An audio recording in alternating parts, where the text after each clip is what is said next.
पहाड़ों की गोद में बसे गांवों में, जहां प्रकृति की सुंदरता और कठिनाइयां एक साथ सांस लेती हैं, वहां पालतू जानवर न केवल साथी होते हैं, बल्कि परिवार का अभिन्न हिस्सा बन जाते हैं। ऐसा ही एक प्रेरणादायक किस्सा है एक पहाड़ी कुत्ते का, जिसने अपनी वफादारी और साहस से अपने मालिक की जान बचाई। यह कहानी न केवल पशु और मानव के बीच के अटूट रिश्ते को दर्शाती है, बल्कि यह भी बताती है कि कैसे एक जानवर की सूझबूझ और निष्ठा किसी की जिंदगी बदल सकती है।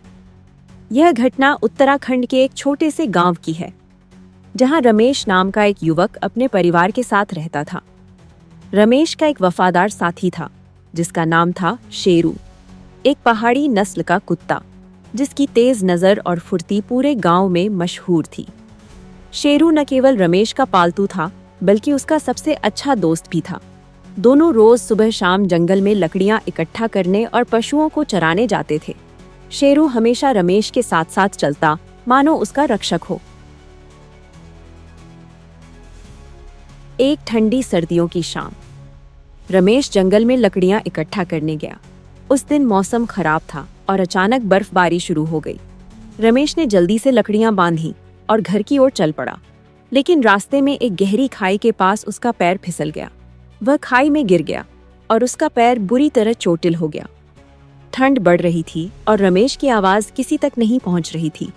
अंधेरा घिरने लगा था और आसपास कोई इंसान नहीं था। रमेश को डर था कि अगर जल्दी मदद न मिली तो वह ठंड से मर सकता है।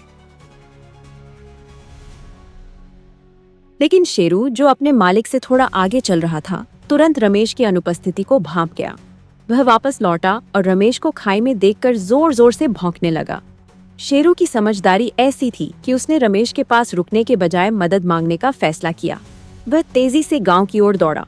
गांव पहुंचकर शेरू ने रमेश के घर के बाहर इतनी जोर से भौंकना शुरू किया कि परिवार के लोग बाहर निकल आए। शेरू की बेचैनी और लगातार भौंकने से उन्हें समझ आ गया कि कुछ गड़बड़ है। रमेश के भाई और कुछ पड़ोसियों ने शेरू का पीछा किया। शेरू उन्हें सीधे उस खाई तक ले गया जहां रमेश बेहोश पड़ा था। ग्रामीणों ने तुरंत रमेश को खाई से निकाला और उसे गर्म कपड़ों में लपेट कर घर ले गए। गांव के वैद्य ने रमेश का इलाज शुरू किया और कुछ घंटों बाद वह होश में आ गया। डॉक्टर ने बताया कि अगर रमेश को समय पर न बचाया जाता तो ठंड के कारण उसकी जान जा सकती थी। इस घटना ने पूरे गांव में शेरू की वफादारी की मिसाल कायम कर दी। रमेश ने ठीक होने के बाद शेरू को गले लगाकर कहा, "तू मेरा सच्चा दोस्त है।" यह कहानी हमें सिखाती है कि जानवरों में भी ऐसी समझ और भावनाएं होती हैं, जो कई बार इंसानों से भी ज्यादा गहरी होती हैं। पहाड़ी कुत्ते जैसे शेरू न केवल अपने मालिकों के लिए वफादार साथी हैं, बल्कि संकट के समय उनके रक्षक भी बन सकते हैं।